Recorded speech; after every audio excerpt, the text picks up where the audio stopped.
Hey everybody, welcome to Always Bored, Never Boring. It is the 20th of February 2021 and I have just watched the Warhammer Community Preview stream, which covers all of the new Age of Sigmar stuff that is coming out.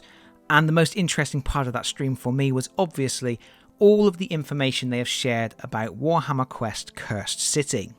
As is to be expected with any Games Workshop preview, their focus was mainly on the miniatures and showing off how amazing those look.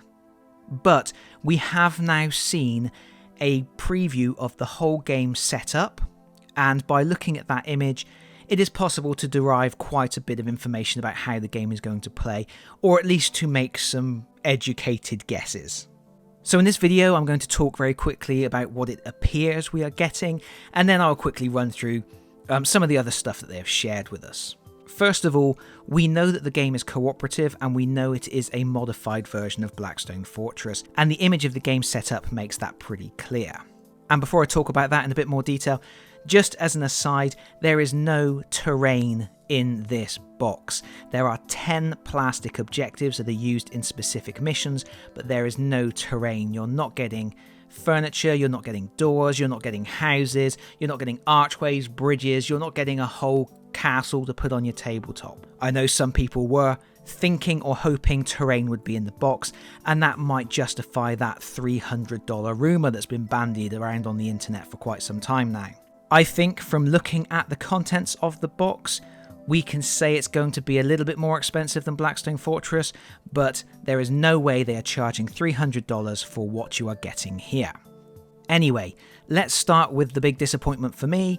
We are still using the Blackstone Fortress custom dice. We're using the D12, D8, D6 system, which does mean all of our heroes and monsters from Silver Tower and Shadows over Hammerhal are not going to be immediately compatible with this game without having to do some transferring of stats into dice.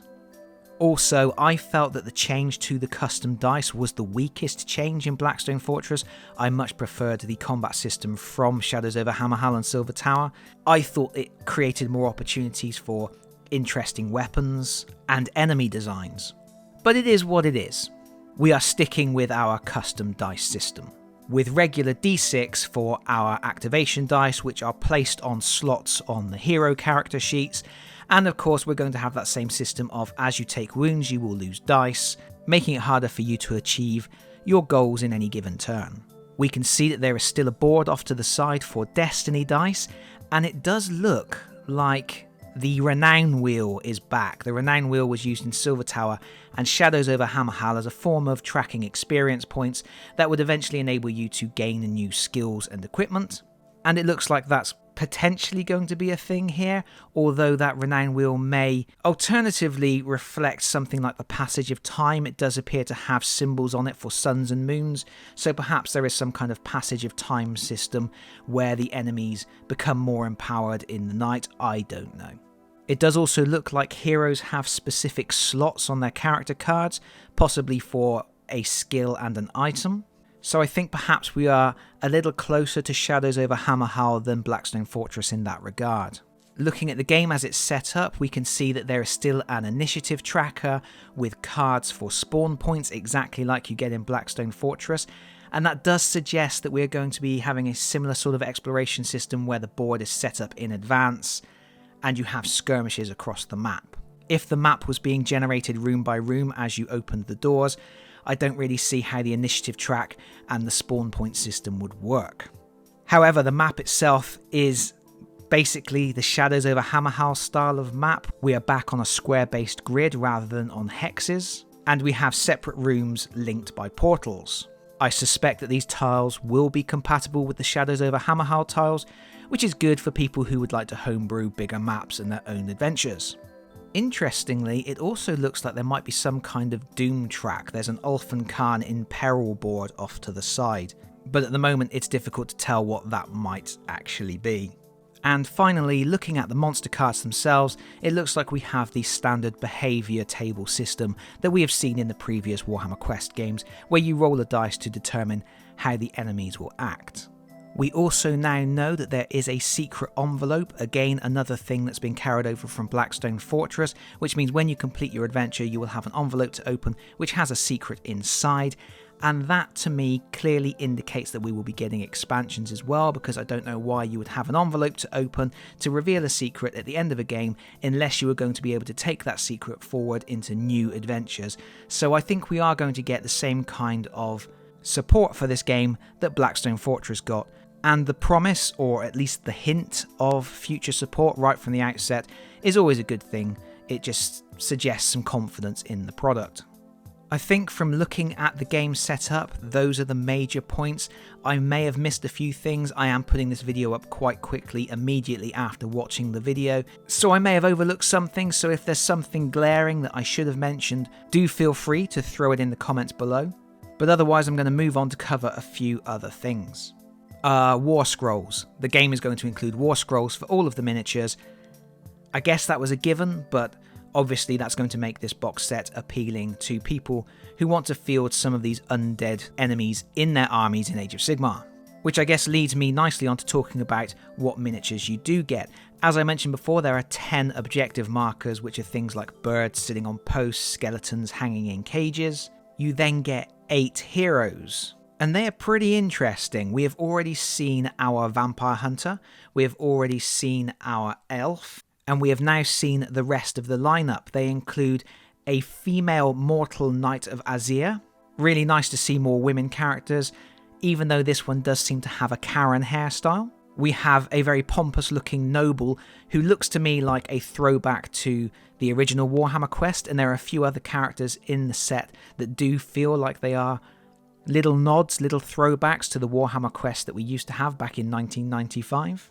We have a big ogre, which is a very cool looking character. We have one of the Caradhran overlords, who is the captain of the airship that has transported our heroes to the city.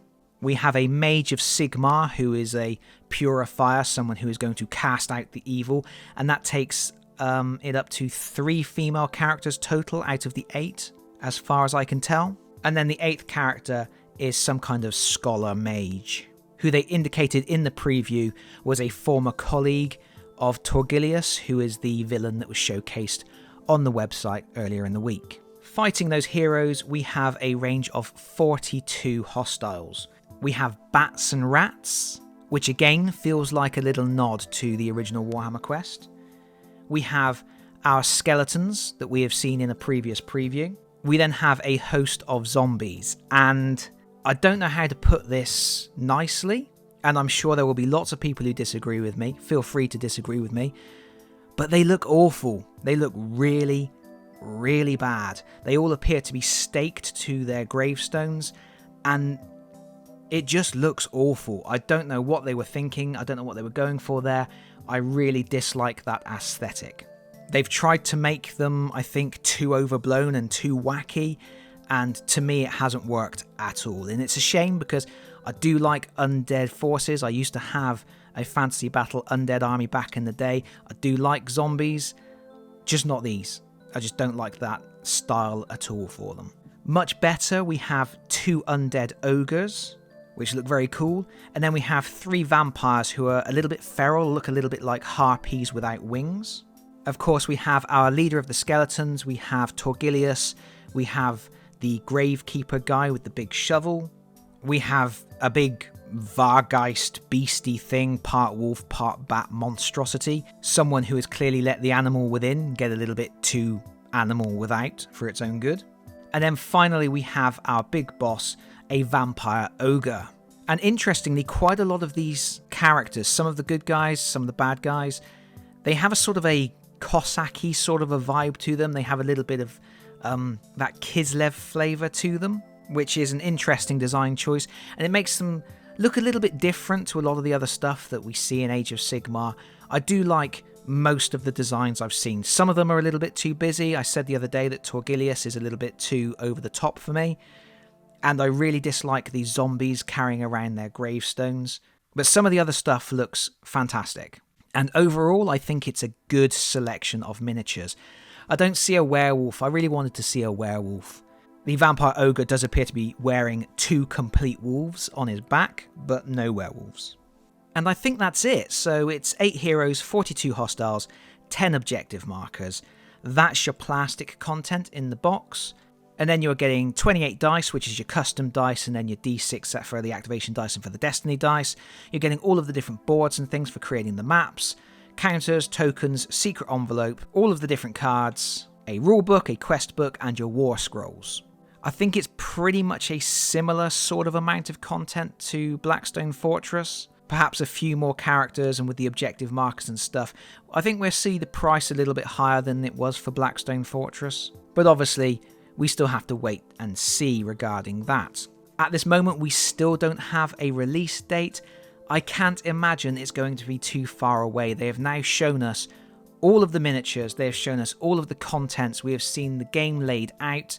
They dedicated a huge amount of time on the preview to this game, and Games Workshop don't tend to tease things out too far in advance.